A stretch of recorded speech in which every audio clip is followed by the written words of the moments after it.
삼성의 실적 이번에 80조가 넘는 매출에 12조 영업이익이기 때문에 엄청난 실적치의 반응이었다라고 볼 수가 있겠죠. 그리고 앞으로의 반도체 업황이나 경기에 대해서도 상당히 긍정적인 내용들이 많이 나옵니다. DRAM 가격도 연초 대비해서 2배 정도 올랐고 전반의 흐름들은 상당히 긍정적으로 평가할 수 있는 내용이지만 네. 오늘은 다른 색깔로의 접근을 해드리면서 여러 가지 상황에 대한 전개를 드릴 거니까요.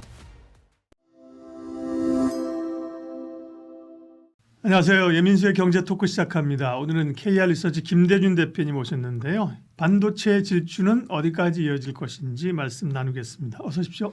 네, 안녕하십니까. 네, 뭐 삼성전자 하이닉스를 필두로 코스피가 4천을 이제 향해서 가고 있는 흐름들입니다. 조금 쉬는 듯 하는 것 같지만 그렇죠. 차익이 나오는 것 같지만 네, 뭐 흔들림이 없이 갑니다. 삼성전자 하이닉스 일단은 뭐 상승의 스토리가 유효합니까? 아닙니다. 아닙니까? 오늘은 의견을 예. 기존의 반도체 업종과 삼성의 하이닉스에 대해서 상당히 긍정적으로 평가하고 바라봤었거든요. 그렇죠. 네. 오늘은 다른 색깔로의 접근을 해드리면서 판단은 우리 시청자 여러분께서 제가 여러 가지 상황에 대한 전개를 드릴 거니까요. 좋아요. 직접 판단해 보시면 좋겠습니다. 우리 이런 소리 좋아요. 네. 왜냐하면 오를 때 계속 갑니다. 빠질 때 계속 빠집니다. 파세요. 오를 때 좋습니다. 사세요라고 하는 거는 사실은 좀 변별력이 없잖아요, 그죠? 네, 물론 오를 때 그렇다고 무조건 팔으라 하는 건 아니지만 이유를 가지고 때로는 좀 뒤집어 보기도 하고, 네, 흔들어 보기도 하고 까보기도 그렇죠. 하는 게 투자니까요. 그리고 주식 투자라는 게 네. 다양한 의견을 청취해서 합리적 의사결정을 내려야 하지 않습니까? 그러면 그렇죠. 반대편의 의견도 한번 들어보는 것도 좋은 것 같습니다. 좋습니다. 그러면 말씀하신 것처럼 네. 제가 이제 반도체는 문제 없죠. 잘 가죠. 그럴 때 오케이 그래야 되는데 생각해 볼 게 좀 있다라는 얘기잖아요. 네, 맞습니다. 뭐예요? 그런 일단은 이제 첫 번째는요. 네. 일반적 상황에서의 흐름인데 심적 저항선이죠. 10만 원, 50만 원, 100만 원 가격 차에 대한 저항이라고 볼 수가 있겠고요. 두 번째로의 흐름은 세 가지입니다. 두 번째로의 흐름은 실적입니다.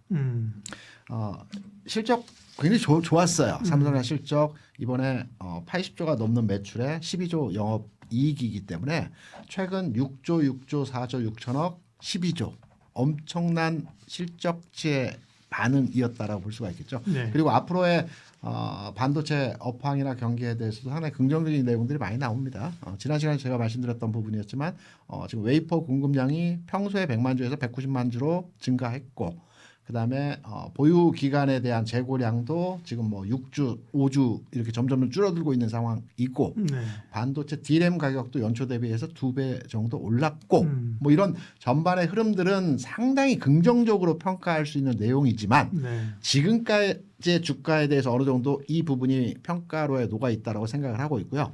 지난 3분기 실적만 놓고 우리가 한번 판단해 보겠습니다. 12조 엄청납니다. 네. 물론 과거에 18조 영업이익까지도 발현시켰던 적이 있었기 때문에 12조가 역대급이라고 볼 수는 없습니다. 다만 최근의 추세적 흐름을 보게 되면 상당히 반도체에 대한 그 우호적인 데이터가 이번에 나왔다라고 삼성전자에서 볼 수 있는데요.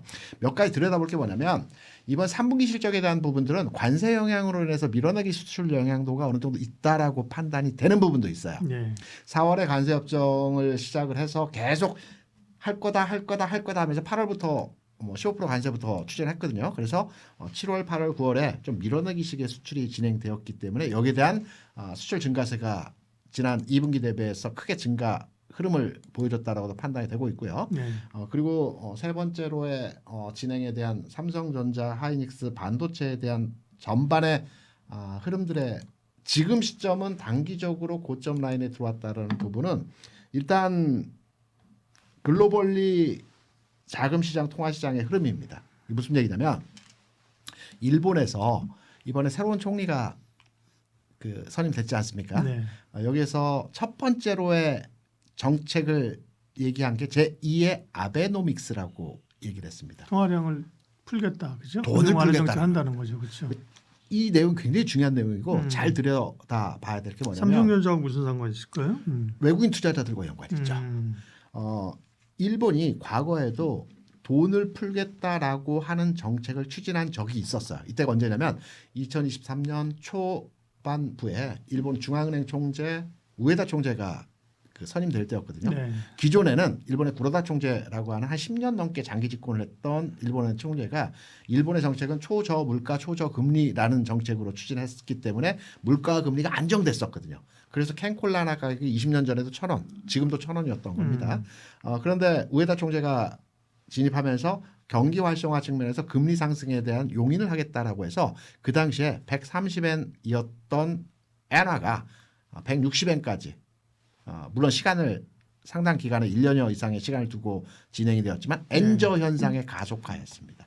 그러면 우리 시장에서 어떠한 영향도가 있느냐면요. 첫 번째, 외국인 투자자들은 일본이 돈을 풀어서 경기를 부양시키겠다고 하니까 당연히 아시아권에 있는 자금의 이동이 한국, 대만, 중국 등에 있던 자금들이 일본으로 몰릴 수밖에 없는 거거든요. 그리고 엔저에 따른 국내 원달러 환율도 상승 흐름으로 진행될 수밖에 없습니다. 연동하기 때문에. 그러면 이 두 가지 맥락점에서 판단해 보게 되면 외국인 투자자들이 국내 시장에 대한 매력도가 감소할 수밖에 없는 상황이고요. 그렇게 되면 외국인 투자자들 가장 선호하는 종목이라고 볼 수 있는 삼성전자에 대해서도 기존과 같이 매수 강도를 강화하는 형태로의 진행이 좀 어렵지 않겠느냐라는 측면에서의 판단을 해보게 되면 반도체 전체적인 업종과 삼성전자 하이닉스에 대한 전체적인 주가 흐름에 대한 내용을 판단해 보게 될 때 심리적인 저항선 그리고 이번 수출 그 실적 데이터 측면에서 3분기는 관세 영향에 따른 밀어내기 수출에 대한 양이 어느 정도 진행이 되었던 부분들 그리고 엔저 일본의 아베노믹스 제2의 그 기획한 재정정책 확장 정책을 통해서 자금의 이동 경로에 따른 해당 종목에 좀 매력이 떨어지는 구간에서 흐름이 나타날 수 있기 때문에 지금부터는 고점에 대한 평가로의 진행을 해야 되지 않나 이렇게 생각합니다. 네. 그러니까요. 뭐 마냥 좋아 보이죠, 그죠? 좋을 때는요. 그렇죠. 야, 장중에 99,900원이었네. 참 희한해 이것도 그죠? 10만 1,000원 찍는 게 아니라 이제 어제인 것 같은데요. 장중 99,900원 찍고 이제 98,600원, 10만 원 선이 이제 좀 가격대가 그렇고요. 네, 여러 수급이나 요인들이 있다고 하셨습니다. 그리고 또 그럼 삼성전자 중심으로 해서 좀 이슈들을 몇 개 더 얘기하고 가면 최근에 이제 대주주들 그러니까 가족들 주식 매도가 있었잖아요. 그렇죠. 네. 근데 사실 오르면 팔아야 되는 거잖아요. 돈이 필요하잖아요, 그죠? 그렇죠. 세금 내야 되고 계속 네. 그죠? 그 영향은 전체적으로 중요한 수급의 부담은 아닙니까? 뉴스에서는 이 부분을 크게 부각시켜서 얘기를 네. 하고 있는데요. 이제 주식을 매도한 이유와 그리고 언제까지 매도할지에 대한 부분을 판단해 보게 되면 네. 상속세 납부이지 않습니까? 그렇죠. 네. 12조 원의 상속세를 내야 되는 상황이기 때문에 주식을 팔 수밖에 없었던 거고요. 이제 언제까지의 대주주 지분에 대한 매도가 나올 것인지를 판단해 보면 5년 동안 6회로 나누어서 연보연납하기로 계약이 되어 있습니다. 네. 지금 5회차가 이번에 매도가 되었거든요. 그러면 한 번 정도 남아 있습니다. 마지막으로 한 번 정도 매도가 진행되어지면 12조에 대한 상속세 어마어마합니다. 12조 상속세가 다 추가 납부가 가능하기 때문에 이제 대주주 매도에 대한 부담 초기에는 이 부분이 시장에 영향들을 많이 줬던 적이 있었습니다. 한 2년 전, 3년 전에. 근데 지금은 이 부분이 이제 마무리가 되어가는 국면이라고 판단되기 때문에 크게 영향도를 주지는 못할 것이다 이렇게 생각을 합니다. 네. 그런 영향보다는 대체적으로 앞서 말씀하신 이유들로 인해서 좀 쉬어갈 수 있는 자리다. 네. 그러면 삼성전자 얘기했으니까요. 하이닉스는 좀 이따 빼놓고 소부장들은 사실은 삼성전자 하이닉스가 먼저 가고 네. 사실 정확히는 뭐 하이닉스가 먼저 갔죠. 그죠? 그렇죠. 삼성전자가 키 맞추기에서 가면서 시속 게임하면서 가고 나서 좀처럼 움직이지 못하던 이제 소부장들도 그 온기를 받아서 그죠? 네. 주요 종목들이 꽤 올라왔잖아요, 그죠? 많이 갔습니다. 네, 그러니까요. 그러면 이제 말씀하신 투탑의 논리라고 하면 소부장도 함께 좀 단기적인 혹은 가격 조정입니까? 아니면 그와는 달리 소부장은 갈 수 있다? 아닙니다. 소부장도 네. 쉬어야 될 것 같고요. 이제 소부장 내에서의 주가 흐름에 대한 평가를 해보게 되면 우리가 흔히 네. 어떤 하나의 업종이 움직일 때 큰 주식들이 먼저 움직이는 경향들이 있습니다. 그렇죠. 네. 뭐 예를 들어서 조선업종을 보게 되면 뭐 한국조선해양이라든가 하나오션이라든가 뭐 큰 주식들이 먼저 움직이고 나서 어느 정도의 그 시세 현상이 마무리되어가는 과정에서 후발주 또는 만 원대에 있는 저가주의 움직임이 진행이 되거든요. 얼마 전 흐름에서 보게 되면 세진중공업이라든가 HJ중공업이라든가 뭐 일승이라든가 우리가 기존에 그렇게 많이 보지 않았던 만 원, 2만 원대에 있는 종목들이 시장에서 가장 뚜렷하게 주가 상승의 흐름들을 보여줬던 적이 있습니다. 네. 로봇주 같은 경우도 최근 로보티즈 주가 흐름을 주도하는 시장에서 최근에 뭐 로보로보라든가 휴림 로봇이라든가 뭐 등등의 만 원 내외에 있는 종목들이 시장에서 굉장히 강세 현상을 마지막으로 흐름을 제어하는 형태가 진행되었습니다.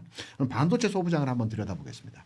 어제 오늘 그제 최근에 강했던 반도체 소부장 내에서의 종목들을 주요하게 판단해 보면 네페스야크, AP 시스템 그리고 몇몇의 그 강했던 종목들의 흐름들을 보게 되면 대부분 만 원 또는 2만 원 아래권에 있는 종목들이 굉장히 시세 흐름에서의 모습을 네. 탄력적으로 보여줬습니다. 움직이 좋은 그런 그렇죠 사이즈 종목들이. 그렇죠. 시세가 안 봤다가 마지막 구간, 저는 개인적으로 마지막 구간이라고 생각을 합니다. 마지막 구간에서 저가권에 있던 종목들. 네. 저가권에 있다라는 건 실적이라든가 시세 집중화 현상이 약했다라고 볼 수가 있거든요. 이런 종목으로 시세에 돈이 몰리면서 네. 주가의 강한 흐름에서의 모습을 보여줬다는 예. 측면을 보게 되면 소부장 내에서의 전체적인 흐름을 봤을 때 뭐 많이 올라서 부담스럽다 또는 뭐 외국인 매수, 기관 매수 등등등등 조건에 대한 부분을 판단하기보다는 네. 전체적으로 순환매성 차원에서의 한 바퀴 순환이 다 그쵸. 되어졌다라는 측면을 보게 되면 예. 이 흐름이 다시 가기 위해서는 다시 삼성전자 하이닉스가 주도권을 가지고 주가의 상승을 만들어줘야 다시 순환이 되어지는데 이 순환 구조가 빠르게 한 바퀴 돌고 다시 도는 네. 형태가 되기보다는 일정 구간에 의해서 가격과 기간의 과정을 거칠 수 있다라는 측면을 보게 되면 소부장 내에서의 흐름도 일부 종목은 최근까지도 강한 흐름을 보여주고 있어요. 주도성 종목이었다라고 판단되는 종목들. 하지만 이들 종목들도 마찬가지로 지금 현재 수준에서의 가격권이 고점이 아닐까 이렇게 생각을 합니다.